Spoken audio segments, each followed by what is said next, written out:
Σήμερα θα σας δείξω ακόμα ένα βίντεο το οποίο είναι πολύ εύκολο και πολύ ωραίο. Θα πλώσουμε την τράπουλα και θα ζητήσουμε από τον θεατή να βγάλει από αυτή 9 φύλλα. 1, 2, 3, 4, 5, 6, 7, 8, 9.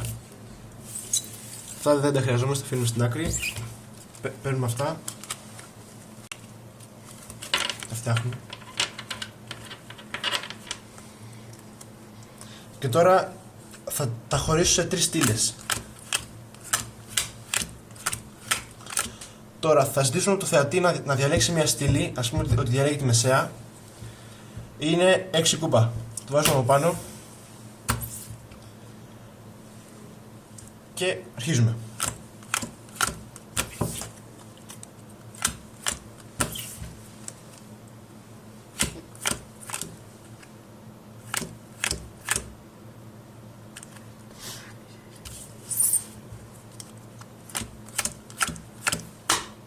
Να το.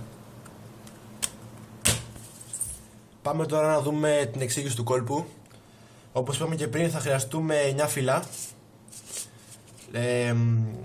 Θα χωρίσουμε τα φύλλα σε 3 στήλες, δηλαδή κάπως έτσι.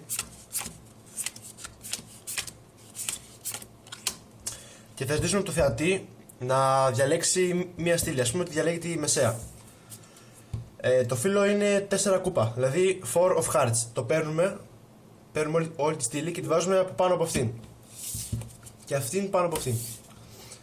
Και τώρα για κάθε γράμμα θα βγάζουμε και ένα φύλλο. Δηλαδή είναι 4, είναι F-O-U-R. Αυτό που μένει το βάζουμε από πάνω. O-F. Και είναι hearts, H-E-A-R-T-S.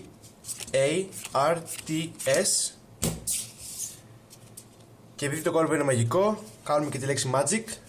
M-A-G-I. Να το.